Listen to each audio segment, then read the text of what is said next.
गेल्या काही दिवसांपासून भारत आणि पाकिस्तानमधील तणावपूर्ण वातावरणानंतर आता काही प्रमाणात काश्मीरमध्ये पुन्हा एकदा जनजीवन पूर्वपदावर येत आहे। बारामुल्ला अनंतनाग इथं कुलगाममध्ये सुद्धा वातावरण आता काही प्रमाणात पूर्वपदावर येत आहे। स्थानिकांनी आता दैनंदिन कामकाजाला सुरुवात केल्याचं दिसून येत आहे। बारामुल्ला आणि अनंतनाग इथली ही दृश्य हळूहळू वातावरण निवळतं आहे, थोडंसं जनजीवन पूर्वपदावर येत आहे। काल अशा गाड्या कुठेही रस्त्यावर दिसत नव्हत्या, लोक रस्त्यावर दिसत नव्हती, एखाद दुसरं दुकान सुद्धा उघडं नव्हतं, पण आज मात्र परिस्थिती थोडी हळूहळू पूर्वपदावर येते। बारामुल्ला आणि अनंतनाग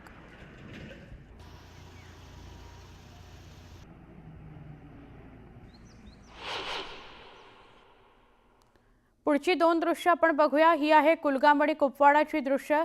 कुलगाममध्ये आता थोडी लोक रस्त्यावर दिसायला लागलेली आहे, जनजीवन पूर्वपदावर येत आहे। 2-4 दिवस सलग पूर्ण वेळ गोळीबार या भागात सुरू होता, त्यामुळे कुणीही घराबाहेर पडायचं नाही। ब्लॅकआउट झाला तर काय करायचं, सायरन वाजला तर काय करायचं, अशा सूचना सारसारख्या त्यांच्या कानावर पडत होत्या। आता मात्र कुलगाम आणि कुपवाडामध्ये थोडं जनजीवन पूर्वपदावर यायला लागलेलं आहे।